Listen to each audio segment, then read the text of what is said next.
for a good poutine, everything has to be good. It's 3 ingredients. You've got your fries, you've got your cheese curds, you've got your gravy. Perfect poutine has all 3 of them perfect. Babu's Game Room. All right, hello everyone. I am getting low on money here, but I'm going back into the safari zone nonetheless. I'm super glad that I have gyms and those long routes to the east and, Silphco. Those are all going to get me a bunch of money before I make my way towards any legendary birds or anything else that's going to be a significant drain on my resources. So, okay, I can dump all my money here. That's okay. I've been having a super difficult time catching Tauros, and, I feel like retroactively I get that joke where Ash caught those 20 Tauros or 30 Tauros or whatever he caught, and how that makes him the best trainer ever. I don't know. I get it, because Tauros are so hard to catch in red and blue, especially when you don't have surf, and this is the fastest way you can get to where the Tauros live. But I've been having a good enough time talking about life in Korea and food in Korea and people in Korea and me in Korea and Canada versus Korea. So it's been fun so far. I'm getting a little bit tired, especially because I am running out of things to talk about. But I talked about pizza last time. I'm going to talk about burgers now. Now, there are a few big burger chains in Korea, and McDonald's, as any travelers or wishful travelers know, McDonald's has local menu items. So you can get your Big Mac anywhere in the world, as far as I know. I guess maybe not where beef isn't allowed to be eaten or not popular, maybe India. Or Big Macs are probably halal in somewhere like Pakistan. But anyways, you get those items that are the same no matter where you are in the world. And then every country has items that are unique to it to, cater to local tastes. It's ingenious, it's fun, and it's terrible for people like me who like fast food and who like to travel and who want to every country they go to a McDonald's and see what's different. I don't know, I find it fun.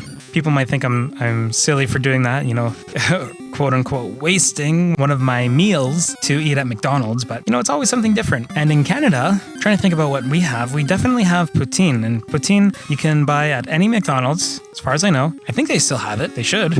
Anyways, you can get poutine, and it's awesome. Like, you can even upgrade your fries to a poutine at McDonald's. And last I recall, they use real cheese curd, which is what makes it a poutine. If you don't have cheese curds, you're not eating poutine, you're eating cheese gravy fries or something. So keep that in mind, Americans. If you ever want to eat Canada's national dish, poutine, it has to have real cheese curds, okay? So just keep that in mind. Now, in Korea, they have a rotating promotion right now, which is like burgers from around the world, which they might be having in Canada and North America for for what I know right now. And they've got some spicy chicken burger that's kind of like a McChicken, but it's actually spicy instead of just a McChicken. That might be the McShanghai burger, so maybe that's from China. I don't know. But they also have a shrimp burger, which is like a breaded shrimp burger. So if you like shrimp tempura, not tempura, just, breaded fried shrimp, it's kind of like that kind of experience, but it's like a whole bunch of shrimp in the middle, like into a patty. So, you can get a beef burger, you can get a chicken burger, you can get a shrimp burger. It's awesome. So I like those. They've also got the Bulgogi burger, which is like a regular hamburger, but the meat is covered in a Bulgogi flavored sauce. I don't really like that one. And if you have your chance to try a Bulgogi burger, whether it's because you're in Korea or because McDonald's, where you live, offers it as a special, like, international item, wow, don't eat it.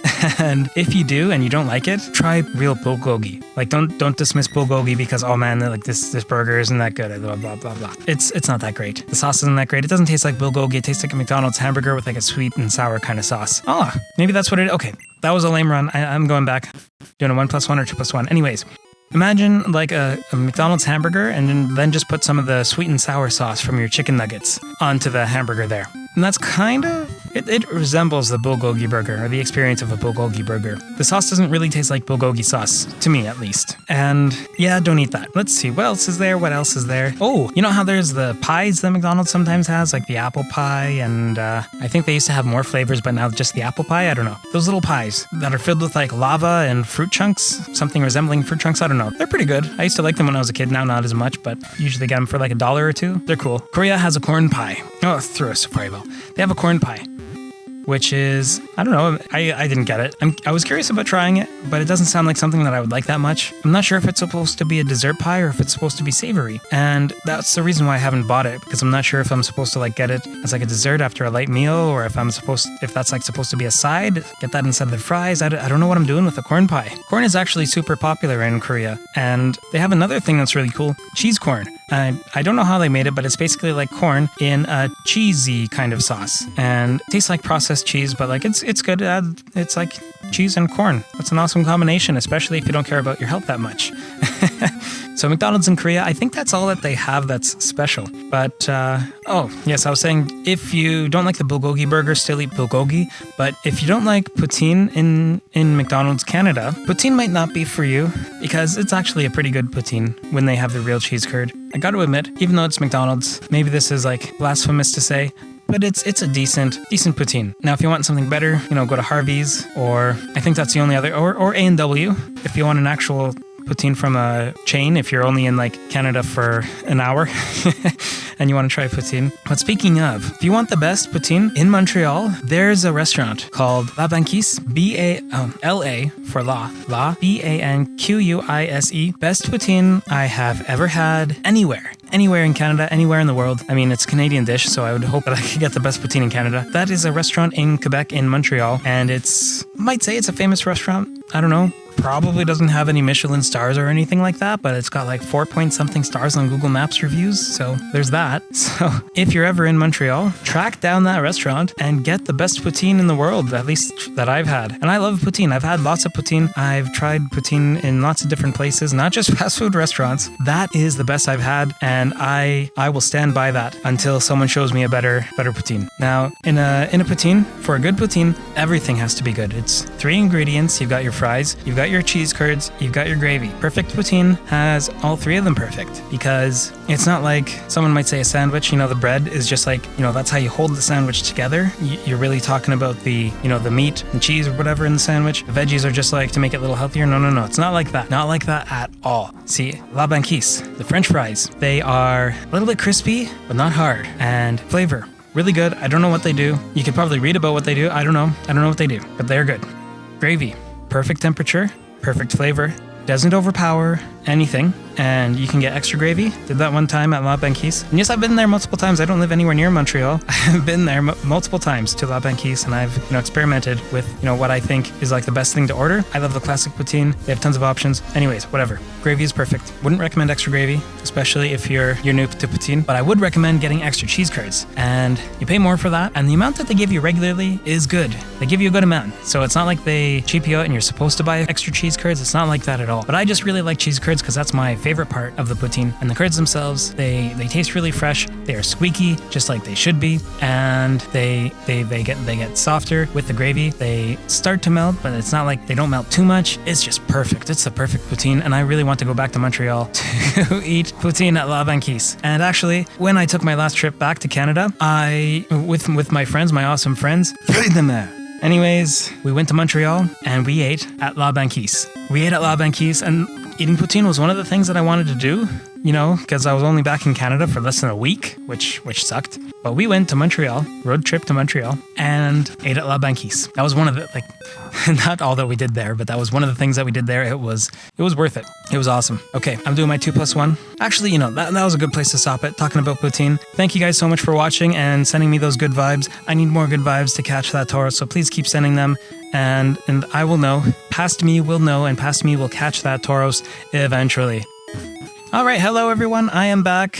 Just Chris here again. I'm going into the Safari Zone. I have more time than I thought that I would have, and I'm hoping I can catch the Tauros and call it a day. Even though I'm liking talking about Korea and Poutine last time, I'm having some fun. I'm not going to have anything to talk about when I go back to my regular Let's Play, back to actually making progress. So that's going to be embarrassing. But Pokemon trainer's got to do what he's got to do to be the very best, and not catch a Doduo. That's not what... Okay, thank you. Yeah, get out of here, Doduo.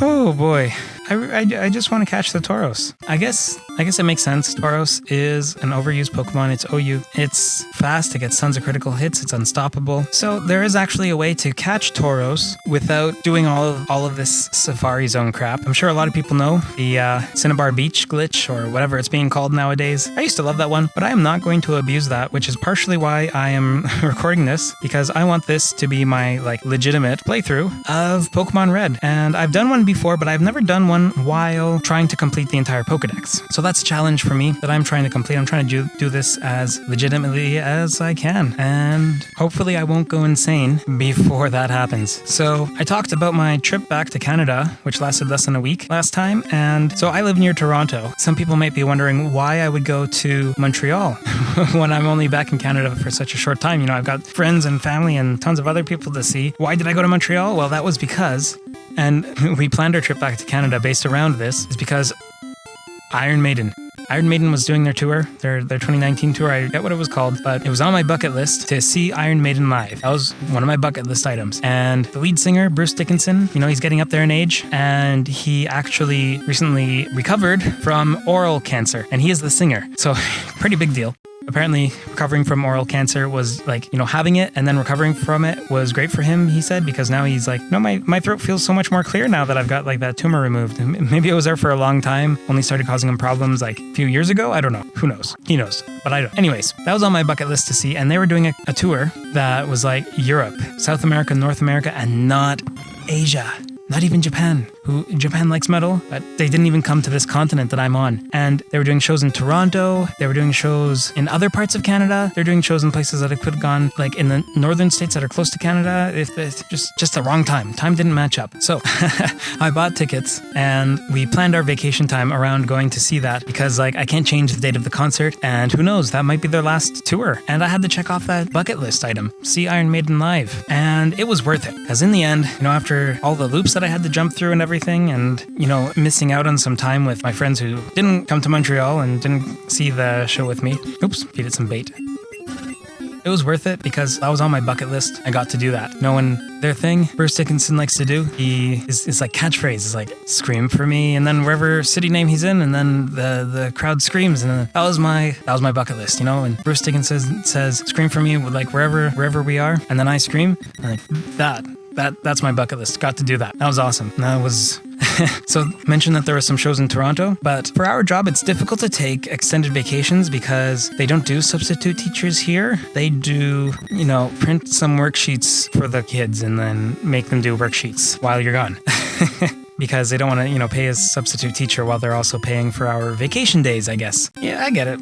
But the Toronto concert dates, they didn't line up with any public holidays, and then that would have meant that we came back to Canada for like 4 or 5 days, which is too short. So there was like a holiday in Korea on a week, like next to a weekend, and we took our vacation days to like line up with those, and we got like closer to a week of vacation time in like one go. And thanks to my super awesome friends who agreed to come with me to Montreal, which was when that was what lined up. The Montreal show lined up with the holiday in Korea. So because of that, I had to make a trip to Montreal, which is from Toronto. It's like a 5 or 6 hour drive at least. So my awesome friends, we road trip down there, and we ate at Banquise, got that awesome poutine, and me and just one other friend, because my other friends aren't as big on Iron Maiden as I am, went to the concert together. We had kind of crappy seats, but it was okay because that was my bucket list thing. I was with my buddy, and I had an awesome time. And that's gonna be one of the moments that I cherish. You know, when I'm old, you know, older than I am now. When I'm old, I'm gonna be looking back and I'm gonna be like, yeah, I saw Iron Maiden live from like the shoulder seats of the Centre Bell, Montreal, Quebec. I don't know. That was cool. That's one of my good memories, and has absolutely nothing to do with Pokemon. There are a lot of Pokemon things that I can talk about, but I want to save those for when I'm doing my Let's Play. So I think I'm gonna call this the Pokemon Gaiden. This is like the side story, my side story of catching one friggin' Tauros and no extra execute. Okay. You know, I think after this is all said and done, I'm going to calculate what my odds were of, you know, having such bad luck with Tauros. Because this is insane. I feel like I should have caught 1 or 2 by now. And I am definitely not going to be catching a second Scyther today unless I just, you know, get lucky and get one by chance. That is not happening today. I'm tired. I've been cycling around in circles for a long time. I haven't been timing myself so much. Probably 2 hours. That's brutal. I need to go get a bicycle and cycle outside for real. On an original Game Boy, you know, I can walk around and play the game and do this, but like I'm recording this and I can't do that. I can't walk around. I feel like I need to get a treadmill set up or something so I can get some exercise in while I'm level grinding or hunting a Tauros. I think another thing that I'm going to do is I am going to not use my Master Ball, and I am going to try to catch Mewtwo Oh, that's going to be so difficult if I do that without healing, if I go through the whole unknown dungeon and catch Mewtwo in one go. That is going to be my final boss of this Let's Play. Wow. So I'm not going to use a Master Ball, probably. And, yeah, that's going to be a tough one. So I wonder which is going to be harder, catching a Tauros here or catching Mewtwo without a Master Ball. I think that was why I never caught a Kangaskhan or a Chansey as a kid, because I can't use a Master Ball here. Even though I was able to duplicate them, couldn't catch a Kangaskhan because I couldn't throw a Master Ball at it, even though I really wanted one, but it wasn't meant to be. And they weren't that great Pokemon until they got a Mega Evolution in Generation 6, so I guess I wasn't really missing out on too much. Okay. Well, thanks for watching, guys. I've been getting those good vibes, I think, but haven't been working yet. I gotta give myself some good vibes, I guess. Anyways, see you guys next time. Have an awesome day and an awesome week, and I will see you next time. And did I just see only one Tauros in this entire episode?